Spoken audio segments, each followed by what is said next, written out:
मैं सिर्फ इतना कह रहा हूं कि अगर 26 तारीख से पहले उत्तर प्रदेश की सरकार फूड सेफ्टी कानून के तहत ये आदेश जारी कर देती है तो ना तो नदवी साहब के रोकेगा नाम लिखना, ना समाजवादी की रोकेगा, नहीं, फिर तो लिखना ही पड़ेगा।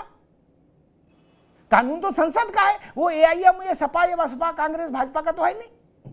और सुप्रीम कोर्ट ने भी कहा है कि राज्य को इस बात की शक्ति है, बस उस कानून के तहत आर्डर निकाल दो। चिट्ठी में लेटर हेड ही तो बदलना जोशी जी, आप तो जानते हो। तब क्या करेंगे? एक उदाहरण देता हूं, फिर रत्नाकर भाई के पास आऊंगा। बड़ा भ्रम फैला है, ओसामा नदवी को भी याद होना चाहिए, जोशी जी को तो याद हो गई। दंगा फसाद करने वाले बलवाई दंगाइयों को सीधा करने के लिए योगी जी ने अपने पिछले टेन्योर में एक कहा कि भाई इनके सबके फोटो चौराहे पर लगाओ, इनके घर में जाओ लाठी लेके और दो लठ मारो और वसूली करो घर से जो तोड़फोड़ की। ठीक, ऐसे ही जोशी जी सब लोग संविधान खतरे वाले जितनी बिरादरी थी वो आ गए, बोले संविधान खतरे में, संविधान खतरे में। जो दंगाइयों की फोटो लगाई थी लोगों ने कहा ये संविधान की हत्या हो रही है, दंगाइयों का फोटो नहीं लगना चाहिए।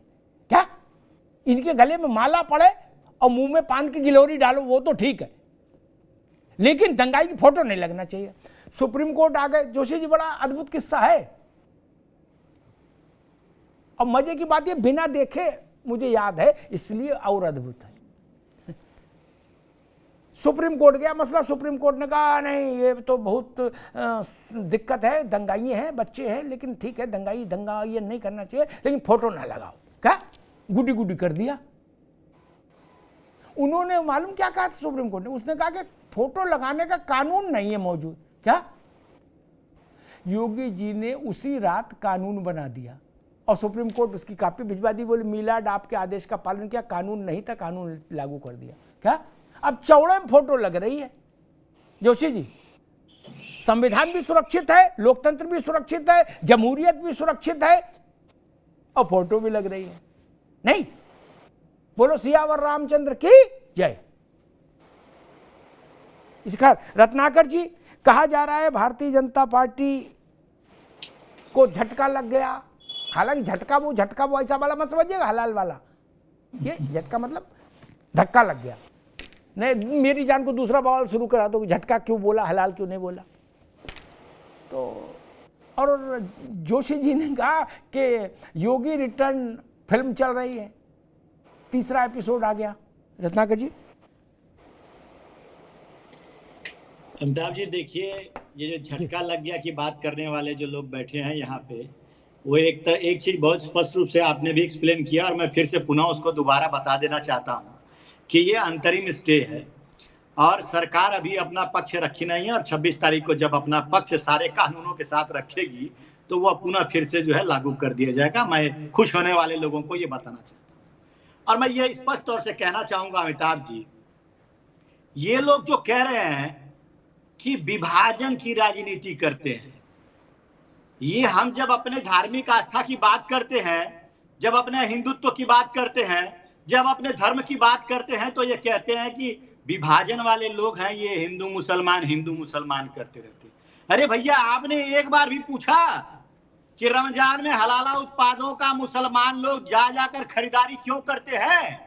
इससे नहीं कोई विभाजन होता है समाज में। नहीं, हलाला अलग है, हलाल अलग है, हलाला का केस अलग है। सॉरी, हलाल नहीं, हलाल उत्पादों का क्यों खरीदारी करते हैं? आपने पूछा जाकर के? उससे समाज में विभाजन नहीं होता है क्या?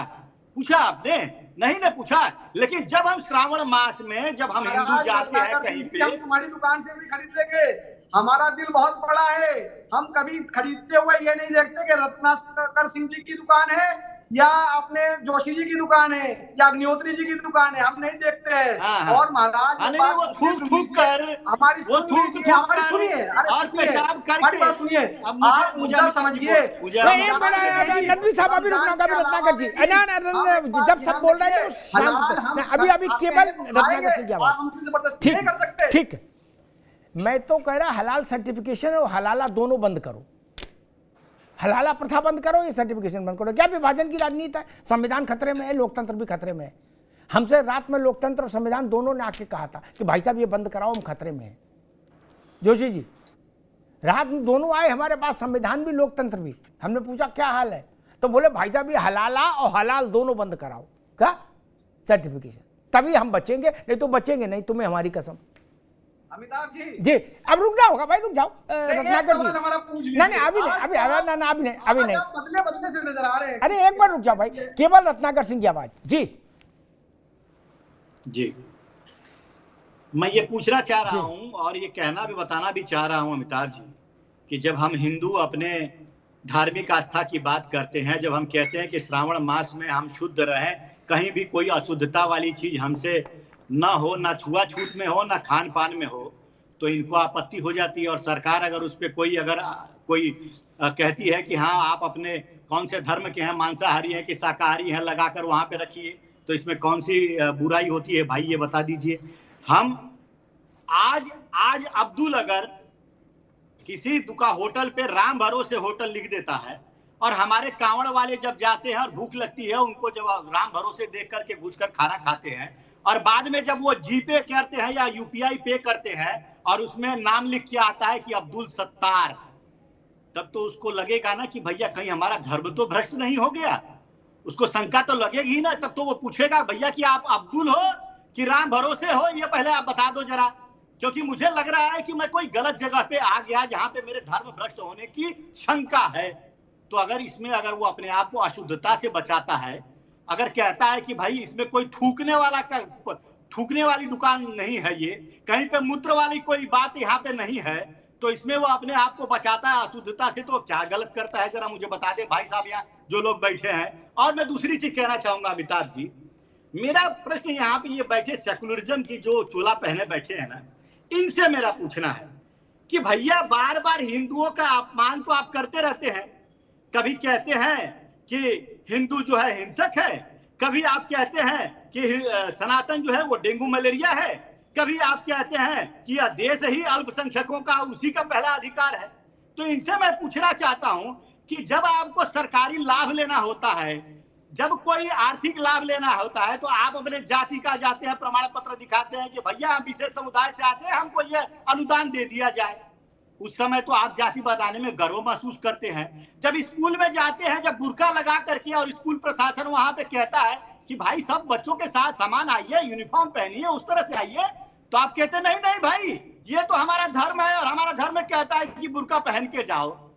वहां पे तो आप अपने धर्म की बात करते हैं, अपने जाति की बात करते हैं, लेकिन जब हम अपने धार्मिक आस्था की बात करते हैं, जब हम अपने भगवान भोले शंकर के श्रावण मास में पवित्रता की बात करते हैं, तो आप लोग उसको बताते हैं कि समाज में विभाजन की बातें हैं, किस तरह की बातें करते हैं। और सांप्रदायिक सौहार्द बताने वाले जयते जो अभी दिखा रहे थे आप, सौहार्द में जयते, अब सौहार्द में जयते जो आज नारा लगा रहे हैं अमिताभ जी, वही कल 2006 जो है खाद्य सुरक्षा अधिनियम लेकर आए थे। उसमें तो साफ स्पष्ट तौर से लिखा हुआ है कि फूड लाइसेंस और रजिस्ट्रेशन की कॉपी आपके दुकान के बाहर जो है डिस्प्ले करना है, जहां पे लोगों को पता चले कि भाई क्या है क्या नहीं है। वो तो सारी चीजें है ना। तो आज क्यों कल आपने नियम बनाया और आज हम जब ये सब चीजें लागू कर रहे हैं, तो आप कह रहे हैं सौहार्द में हो जाते। ठीक है रत्नाकर भाई, दो मुहा बात है भाई। ठीक ट्वीट है कि एक नाम पट्टिका ये भी लगाओ, सौहार्द में जयते। जोशी जी, जिस इलाके से कांवड़ यात्रा मुख्यतः गुजरती है वो मुजफ्फरनगर है। ठीक, 5 करोड़ से 6 करोड़ के बीच में भक्त गुजरते हैं वो जहां, और मुजफ्फरनगर की आंखों ने ज्ञात इतिहास में, प्राग वैदिक इतिहास तो मुझे पता नहीं, ज्ञात इतिहास में मुजफ्फरनगर की आंखों ने इतना भीषण बर्बर दंगा नहीं देखा था जैसा 13 में हुआ। तब सरकार आपकी थी जोशी साहब, मैं इस विषय को लाना नहीं चाहता, लेकिन ननकू का नाम लिख जाए दुकान पर तो संविधान खत्म, रज्जाक का नाम लिख जाए तो डबल खत्म संविधान। क्या बोले दंगा? अरे बोले तो खेल कूद है, लड़कों का खेल रहे हैं। अजब बात है भाई, सैकड़ों मारे गए, 6 महीने तक धरती धधकती रही, हजारों बेघर हो गए, तब सत्यमेव और सौहार्दमेव नहीं था। मैंने कवर किया था जाके मित्र। हमको मालूम है जन्नत की हकीकत क्या है, कितने लोग वहां सड़क पर घूम रहे थे, हमको मालूम है ना। टीवी पर भाषण देना अलहदा बात है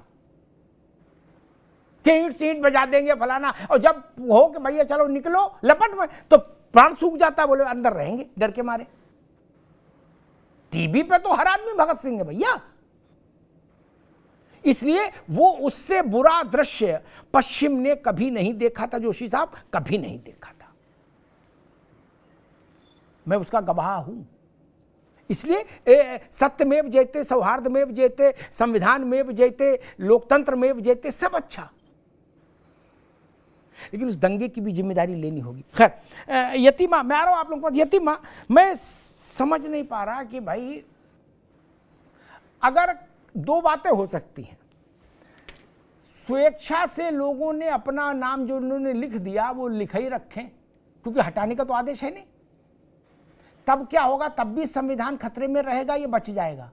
एक दूसरा, अगर सरकार ने अपनी संवैधानिक अधिकारों के तहत इसी आदेश को एज इट इज खाद्य सुरक्षा कानून के तहत जारी कर दिया, पुलिस पीछे रहेगी, अभी आगे पीछे हो जाएगी डंडा लेके इंप्लीमेंट कराने के लिए। आदेश किसी भी विभाग का हो, उसको सड़क पर इंप्लीमेंट कराने तो पुलिस चलती है साथ में, नगर निगम के आदेश को भी इंप्लीमेंट कराने पुलिस ही जाती है। तब संविधान खतरे में रहेगा कि बच जाएगा? तब तो सुप्रीम कोर्ट के कहे के मुताबिक होगा, तो लोकतंत्र और संविधान की क्या स्थिति बनेगी? देश में खतरे में नहीं था, लेकिन कुछ लोगों ने संविधान को एक खिलौना बना के प्रस्तुत कर दिया, जो वो अपनी इच्छा से अपनी वोट बैंक की राजनीति को साधने के लिए प्रयोग कर रहे हैं। लेकिन फैक्ट ये है कि मुजफ्फरनगर जो जगह है, अभी आपने दंगों का जिक्र किया, मैं भी उन दंगों की साक्षी रही, किस तरीके से एक बड़ा जेनोसाइड किया गया जौला की नहर पे, ये हम लोगों ने देखा है। और दूसरी बात यह है कि ये जो आदेश पारित, सरकार को अधिकार है, दिशा निर्देश है सुप्रीम कोर्ट के ऑर्डर में बहुत स्पष्ट उन्होंने कहा है कि कानून के अंतर्गत आप कार्य कीजिए, वो कर सकते हैं और करेंगे। मुझे ऐसा लगता है कि योगी जी इस कार्य को बहुत जल्दी करने वाले हैं, और 26 भी ज्यादा दूर नहीं है। 26 को अभी अंतरिम है, 26 को जब सारे तथ्यों के साथ और इन फैक्ट्स के साथ कि कांवड़ियों के साथ किस तरीके की घटनाक्रम होते हैं और किस तरीके से जब करोड़ों कांवड़िया, अमिताभ जी सबसे सेंसिटिव जो बात है इस पूरे आदेश में, यह आदेश इसलिए दिया गया था कि किसी के साथ भी कोई अप्रिय घटना ना घटे, कोई मारपीट ना हो, कोई दंगा ना हो। उसका कारण यह है कि करोड़ों कांवड़िए सड़क पे रहते हैं, करोड़ों भोले सड़क पे रहते हैं, और उस समय जो आस्था का जो आवेश होता है वो चरम पे होता है। अगर किसी को ये लगता है, जो अपने कंधों पे जल उठाकर ला रहा है, उसको लगता है कि मैंने गलत जगह भोजन कर लिया, या नाम आइडेंटिटी गलत होने के साथ कारण मेरे साथ धोखा हो गया और उस समय आवेश में कोई घटनाक्रम घट जाता है, तो मुझे लगता है कि न्यायिक व्यवस्था का प्रथम कर्तव्य ये बनता है कि वो न्याय को पहले से दुरुस्त रखे, ताकि कोई अप्रिय घटना घटने ही ना पाए। अगर कोई घटना घट जाती है उसके बाद धरपकड़ करना, उसके बाद अरेस्ट करना, ये कोई अच्छी बात नहीं है। बेटर ये है कि पहले से ही न्यायिक व्यवस्था को दुरुस्त रखा जाए, इसीलिए एसएसपी ने ये आदेश जारी किए थे। लेकिन अब तो योगी जी को पूर्णतः अधिकार है कि वो खाद्य सुरक्षा एवं मानक अधिनियम 2006 के अंतर्गत इसको लागू करा सकते हैं। और मुझे लगता है कि आज जो सुप्रीम कोर्ट ने कहा है वो थोड़ा सा दुखद जरूर है, लेकिन उसमें हार मानने जैसी या संविधान सुरक्षित होने जैसी कोई बात नहीं है। नियम, कानून है, अधिनियम है 2006 का, योगी जी लागू कर सकते हैं।